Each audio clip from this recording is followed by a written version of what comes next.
Yeah, life goes on long after the thrill of living is gone. And anybody who knows me will know I think that's quite true. But there you go. Maybe the thrill hasn't stopped for me yet. Well, make your own mind up about that. So, a couple of new subscribers maybe subscribe and unsubscribe all the time. I don't really know. I don't take much notice of it, really. But I noticed Andrew Calvert, thank you very much, had subscribed, and a man called David Coverdale. Not the person who took over lead vocals or vocals in Deep Purple in 1973, I think it was, maybe. And went on to form White Snake. Couldn't be bothered with all that. But anyway, no, not him, but a relation and friend of mine. He now lives in Australia, and we share a relative. We're not really blood relatives. A great aunt of mine, well, a late great aunt, should I say, was also an aunt of his. And she lived with her husband and family in a castle. Yeah, really. A 13th century, well, actually 13th century castle. It was built, so to say, at the end of 1290 something. So, it was a rented castle, of course, from the great Lord Down, or another thing I don't take a lot of notice of. Our so-called, superiors or betters, or they're not, of course. But yeah, I hope you are not choked on the smoke down there. When I say down there, of course, I mean across there. Aye, and I hope that people in Britain were listening in Britain. Hello, haven't been blown away or flooded away, swept away by the torrents of water that fell last night. Bloody hell. I don't have a rain gauge, but I have buckets that collect water, and so I know how much rain fell last night. And certainly, we haven't had as much rain for a long time, months.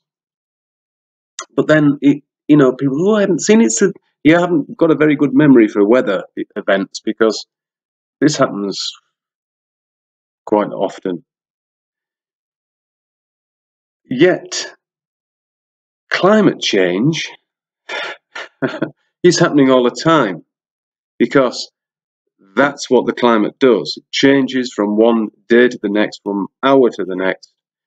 And to say that I heard on the radio as I was driving around this morning, somebody said, some person said, and we've only got 12 years to save the Earth, or something like that.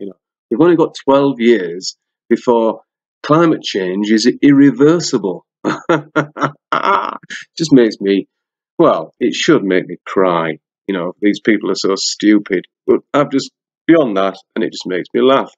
Because they are so stupid. Just laugh at their stupidity. Climate change is constant. If we are to believe in the Ice Age, which I think there's massive evidence for, then right where I am right now, there would have been a mile of ice above me. And that's only 12,000 years ago, or so they say. So, climate change, of course. We can't stop it. Who the hell wants to stop it? Do you want to stay like this forever? No. And, of course, well, people die and are born, and the constant change is happening in that sense also. My mother He's seen her friends, relatives, and neighbours dying all around her. Right now, you know, there's been a kind of little peak in the graph of deaths in her field of friends and relations and neighbours. So, and many of them will have gone to the graves in ignorance or in fear. And the fear is promoted by the mainstream media. And I was having a conversation with this fella, a friend of mine, who said, "No, I was saying all newspapers are full of shit," and he said, "No, no, no, no, no, not the Guardian." Oh dear. So I found this, and it was from 2004, September 2004. I suppose you could look it up in the archives if you want to read it more. And there's the ridiculous notion of a globe. Of course, we don't live on a globe. If you want to prove that we do, please do. Prove it to me. Prove that water bends. You know, large bodies of water do never, could never cling to that. Come on. So, so this was printed, like I say, in 2014. It's not a colour supplement. It's like a supplement of types. On the Saturday issue of The Guardian, I used to buy it actually, and that's why I have this. I've always had an open fire or a wood burning stove, so I need something to light the fire with. And I found this one of the best ones because the guide was very good. It showed all the TV, radio, and local gigs. But I long since stopped buying that. But I did save this, you know, over 15 years ago now, because I thought, oh, that'll be interesting. See if these predictions come true. And guess what? Do you think they have? Do you think they have? Do you think London looks like that?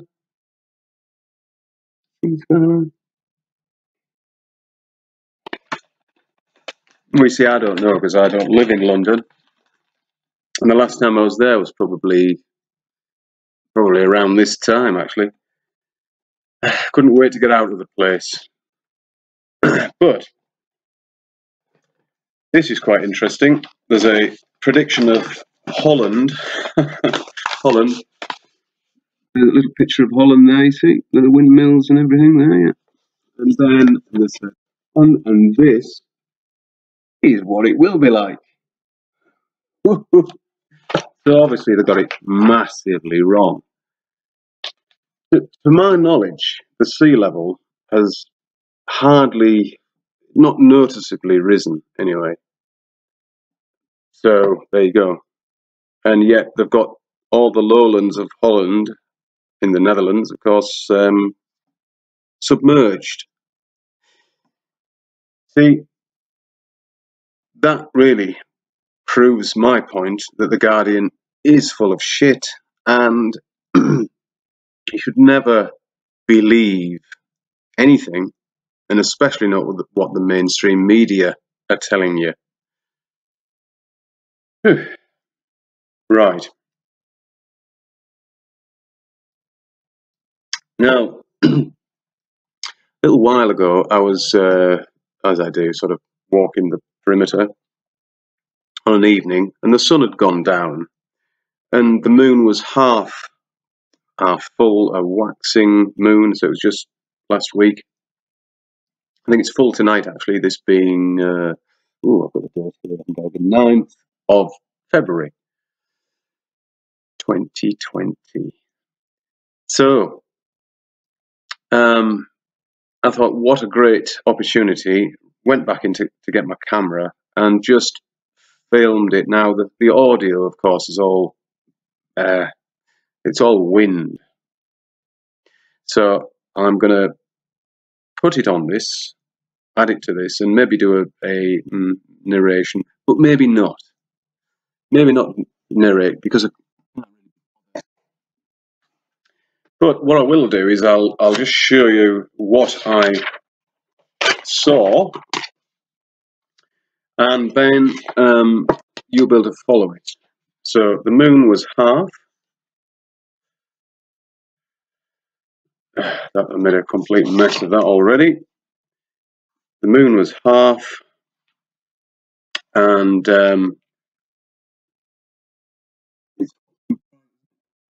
there's a half moon, and so from the half moon, this is the lit side. Of course, you can't see that side. And then you draw from this line here, which is the half of it, draw a line perpendicular to that, and then you will find the sun, won't you? Wrong, because the sun was already below the horizon. It had gone far enough away to be out of my range of view. So, if you believe that the sun lights the moon, then think again. Now, I'm not going to tell you what lights it. I don't know, but I can tell you that it certainly isn't the sun, because the sun would have to be, wouldn't it? Would it not be on that perpendicular line? Sorry if you can't see that. That's, you know, it's, you're not missing much, but you can't see that now, maybe. I hope you do follow what I'm saying there. And if you are under the illusion or delusion that you're living on a spinning ball in the vacuum of space, and space is real, and there are planets that we can go to made of rock and gas and shit like that, you are you're mentally ill. Anyway, you're mentally ill. So, if you think gas can exist in or coalesce at least in a vacuum, then do an experiment. Get a vacuum chamber, put some gas in it, and see what happens to that gas. So, and if you think you're living on a ball, if you believe that, then get some water and bend it. Bend it. You know, get like a bucket of water and bend the surface. See if you can do that. If you can fill the bath with water and then draw a line where the water line is, if you like, and then bend it. Go on.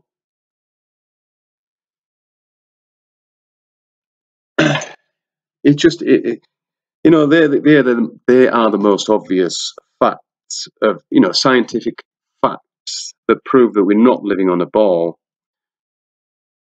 There can never be a vacuum next to gas pressure demonstrated. So if you can't do it, I don't believe you. You see, why should I believe you? Why should I think that you're telling me the truth if you can't demonstrate it? Plus, of course, water could never be seen to be bending. Now, you may think that you see ships disappearing over the horizon. Yeah, you may probably seen that yourself. I live quite near the sea. I often go to the sea and see things like that. But now, with the modern day zoom lenses, you can watch that ship disappear from your view. Oh, it's gone over the curvature of the Earth. No, it hasn't, because that doesn't exist. Because you get your camera and you have a look at it. Oh, it's there. It's come back.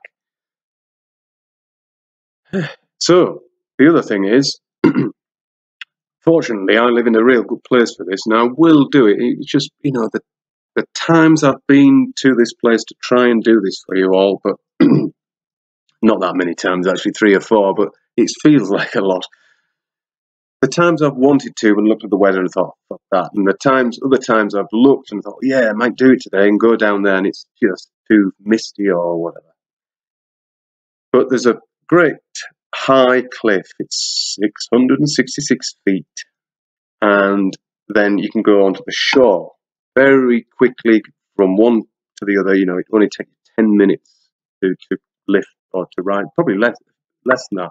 Anyway, so my idea was to, from the beach, photograph a ship going over the horizon, possibly, and then go up 666 feet and try and look at it going over the curve to show you that it doesn't, obviously. And the other thing is where this is a very interesting little piece of coastline, because in summertime you can see the sun rise out of the water and then set into the water. That's quite unusual, wouldn't you say? At a certain time of year. And I asked Sandra from P900 Cool Pics, or P1000 I think she's called now. I just asked her, messaged her, does the sun set, she lives on the west coast, Blackpool area, does it set over the water in summer? Yes, it does. So it sets in over the water where I live on the east coast, Whitby area, and which kind of proves to me that that what you see that we call the sun, that disk of light, is subjective to your position, to your situation. Has to be, doesn't it not? Anyway, that's enough waffle from me. Like I say, I hope you're all dry and out of the wind, not being blown around, unless that's your thing. If you want to walk up there, but it's no fun for me. I don't like the wind very much. So why I moved to Orkney, I'll never know. But anyway, there you go. See you all later. Bye. Right, the sun has gone down, so we're in the dusk, and the moon is very apparent. There it is.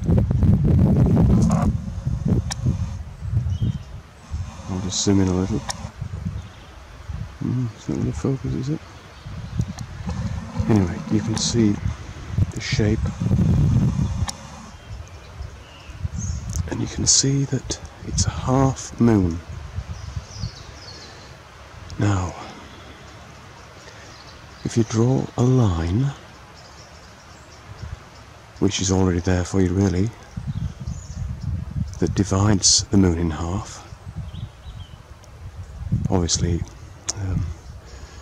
vertically, and you can see that's more or less done by nature. And then draw a line perpendicular to that, and that is where on the lit side, of course, and that is where the sun should be. So I'll now go towards that, and of course the sun is not even above the horizon, never mind up there where it should be, or somewhere up there.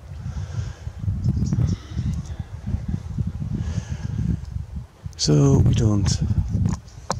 we know when we look at the moon, it's not being lit by the sun. I'm not saying I know how it's lit, of course, I have no idea, but we know the heliocentric concept breaks down when you examine it, which I urge everyone to do. See ya.